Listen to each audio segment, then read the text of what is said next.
Jovem Jurista, meu nome é Ronaldo Bastos e na aula de hoje vamos dar continuidade ao nosso curso de Teoria da Constituição. Nas 3 primeiras aulas eu falei do conteúdo das constituições, na 4ª aula eu falei da natureza dos dispositivos constitucionais, um tema constitucional que se chama de sentidos da Constituição. Na aula de hoje eu vou falar da classificação das constituições, tendo em vista que as constituições são diversas, têm origens diversas, se submetem a procedimentos diversos, têm regras institucionais diversas, então por isso existe esse tema constitucional da classificação das constituições. A primeira classificação das constituições que eu apontaria é quanto ao conteúdo das constituições.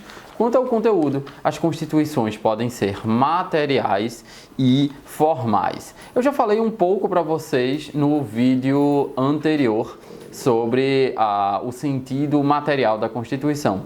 O sentido material da Constituição seriam aqueles dispositivos propriamente constitucionais, aqueles dispositivos sobre organização do Estado, sobre separação dos poderes, sobre princípios e garantias individuais, sobre princípios que regem um país nas suas relações internacionais. Então, são temas propriamente constitucionais. Esses são o sentido material da Constituição. O sentido formal da Constituição são aquelas normas que estariam inseridas no texto constitucional, mas que não dizem respeito a essas estruturas propriamente constitucionais, essas estruturas propriamente fundamentais, que Carl Schmitt chama de decisão política fundamental. Então, ela está na Constituição, é norma constitucional, mas ela é só formalmente constitucional. O exemplo mais clássico na nossa Constituição é o artigo 242, parágrafo 2º, que diz que o Colégio Pedro II permanecerá na órbita federal. Isso não é tema de direito constitucional, mas está lá na nossa Constituição. Uma observação que eu quero fazer para vocês é que existe uma teoria de Otto Bischoff, um constitucionalista alemão que interpretou algumas decisões das Cortes da Baviera, lá na Alemanha, que ele formulou a teoria das normas constitucionais e inconstitucionais. O STF não referenda essa teoria porque o STF adota o sentido formal da Constituição, segundo a qual todas as normas que estão na Constituição são constitucionais e não há hierarquia entre as normas presentes na Constituição. Então, o sentido formal diz respeito às normas que estão inseridas no texto constitucional, independente do seu conteúdo. A Constituição formal é necessariamente escrita e rígida. Pois bem, vamos para a segunda classificação das constituições, que seria quanto à forma das constituições. E quanto à forma, as constituições podem ser escritas ou não escritas. A Constituição escrita é aquela que está sistematizada em um ou mais instrumentos legais, né? E a Constituição não escrita é aquela que é fruta do costume, do lento processo histórico ou de case laws, né? Ou baseada em jurisprudência ou em textos esparsos. O maior exemplo é a Constituição da Inglaterra. O problema é que os manuais de direito constitucional normalmente não informam que 60% da Constituição da Inglaterra ela está escrita. O problema é que a Constituição da Inglaterra ela é bem esparsa, porque ela tem as leis expressas do parlamento, como os Statutes Law, ela tem, que são as cartas também, ela tem os pactos, que são os Bill of Rights, e ela tem, claro, também as decisões, os case laws, né? Mas 60% da Constituição inglesa é uma Constituição escrita.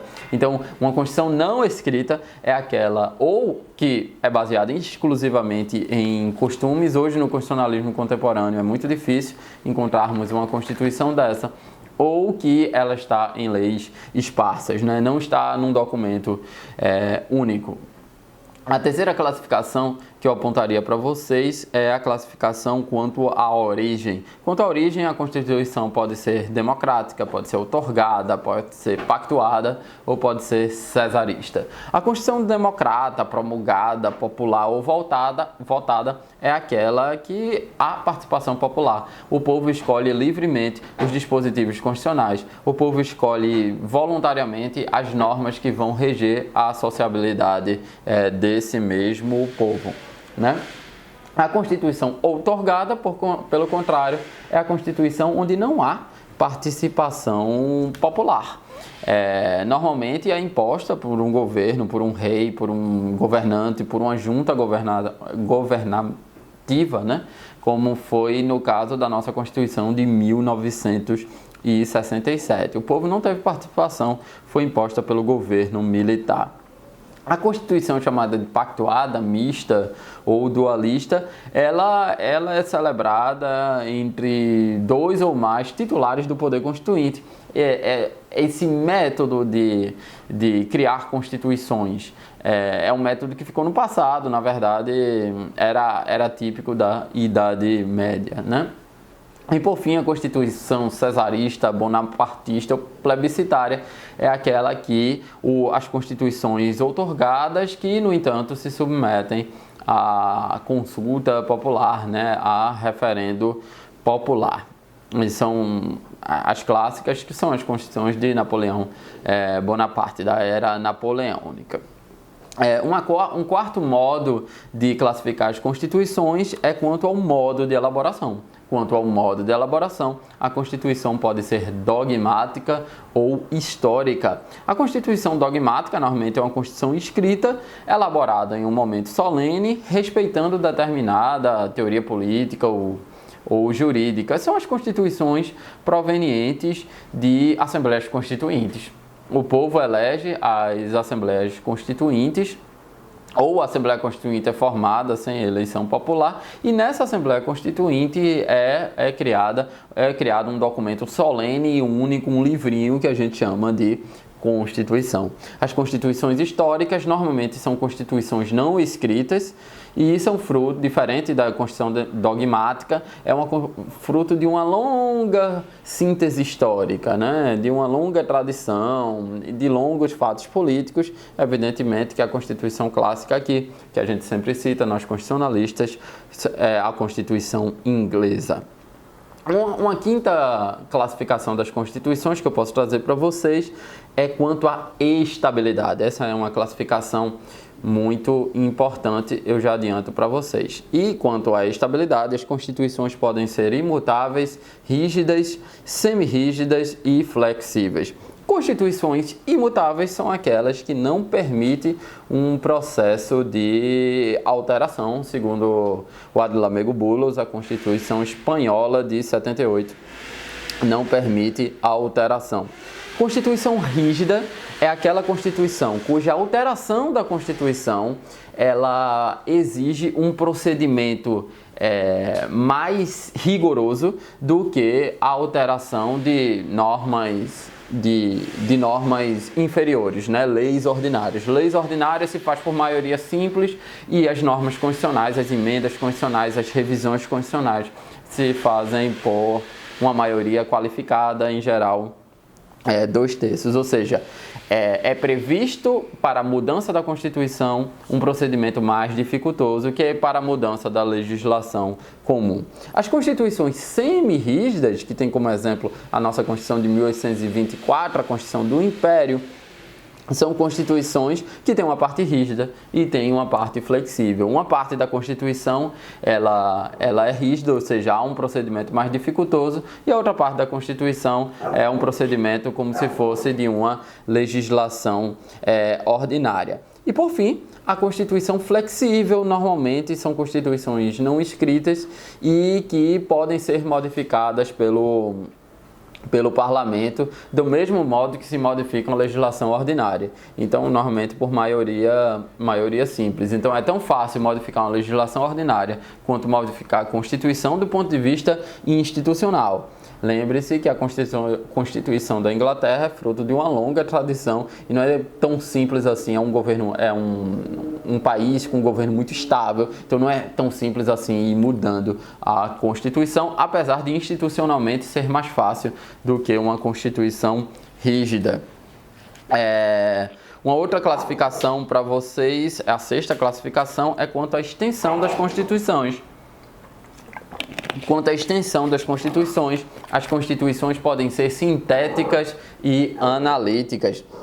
Constituições sintéticas são aquelas que têm poucos dispositivos, são constituições muito curtas, prevendo apenas normas gerais de estruturação do Estado e por isso são constituições mais duradouras, como por exemplo a Constituição Americana de 1787, é uma constituição que possui apenas 7 artigos e essa Constituição surgiu apenas prevendo a organização do Estado, não previa rol de direitos. O rol de direitos, como vocês sabem, na Constituição Americana surgiu com as 10 primeiras emendas à Constituição Americana, o Bill of Rights americano. Então a Constituição sintética é uma Constituição curta, normalmente uma Constituição que prevê apenas aquela liberdade de impedimento, a abstenção do Estado de interferir na vida dos cidadãos. Já as Constituições analíticas são constituições que são um documento extenso, regulam todos os assuntos que eles reputam relevantes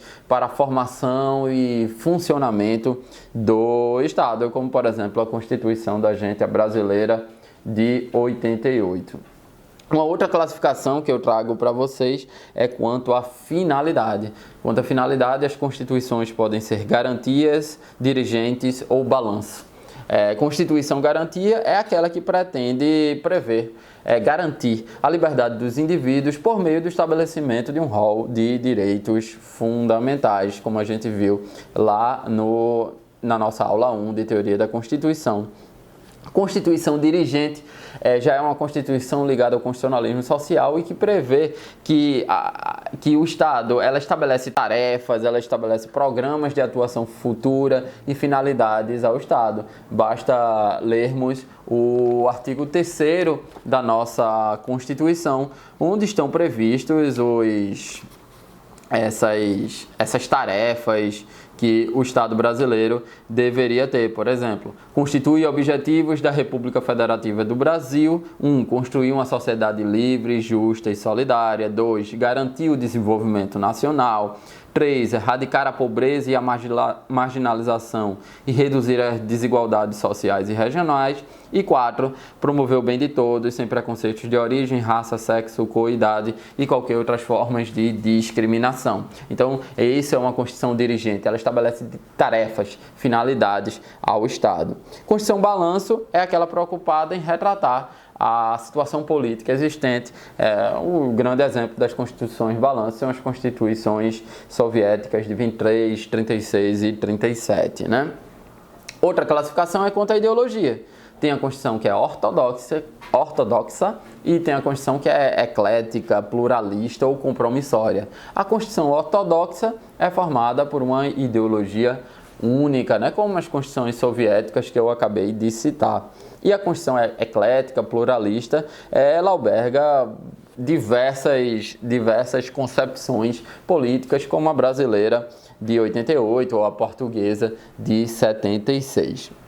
Uma outra classificação que eu poderia citar para vocês é quanto às constituições, quanto ao objeto das constituições, que elas podem ser liberais ou sociais. As liberais, como a gente viu nas aulas 1 e 2, são as predominantes do constitucionalismo inicial, do século XVIII e XIX, que previa apenas a organização dos poderes e um rol de direitos civis e políticos. Apenas não existiam direitos econômicos, sociais e culturais. A Constituição Social, pelo contrário, é típica do século XX, onde contém normas de ordem econômica e social que buscam o bem-estar da coletividade e a promoção do desenvolvimento social. Por fim, a última classificação, a derradeira, é quanto à ontologia. Essa classificação quanto à ontologia foi criada por um constitucionalista alemão chamado Karl Loewenstein, na sua obra Teoria da Constituição. E ele divide as constituições em nominativas, normativas e semânticas, né? A Constituição, ela é normativa, ela é uma Constituição que pretende não, que tem uma grande eficácia, uma vez que ela descreve efetivamente a dinâmica do poder, ela corresponde efetivamente à dinâmica do poder. Isso é uma Constituição normativa, ela é obedecida, ela é dotada de coercibilidade, os violadores são punidos, etc, etc. Já a Constituição nominativa é diferente.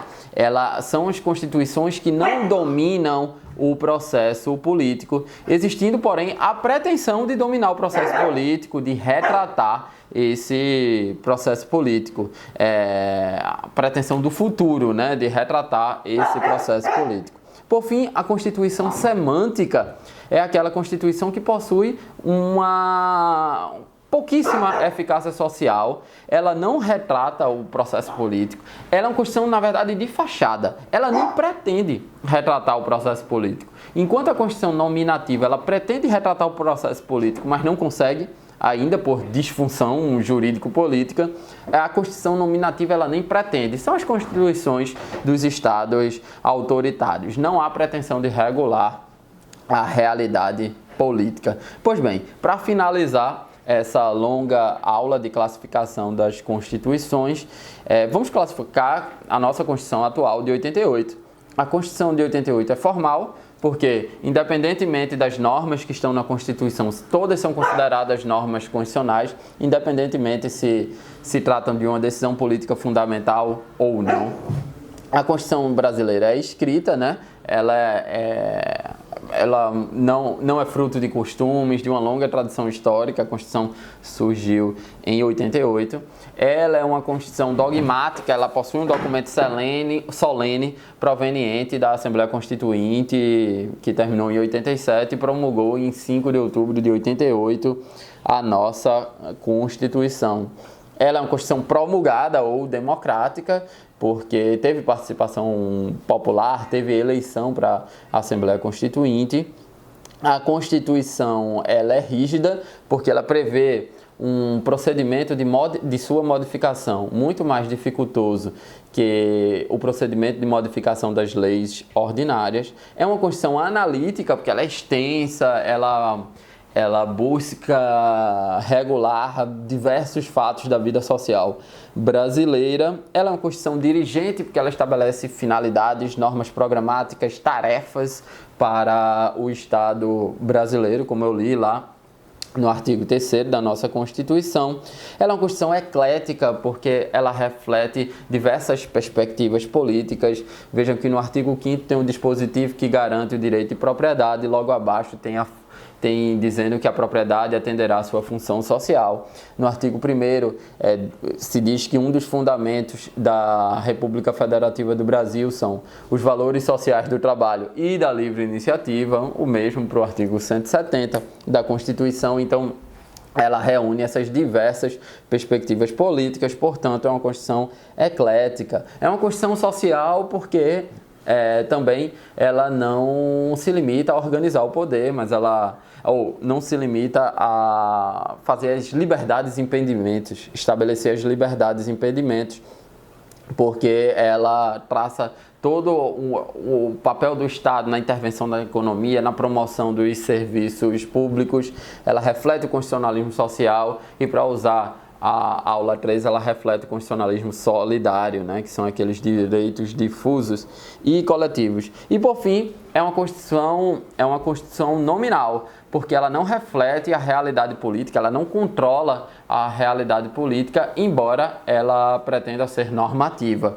A Constituição pretenda ser norma jurídica. Alguns pontos da Constituição são bem cumpridos, outros pontos nem tanto. Então é isso.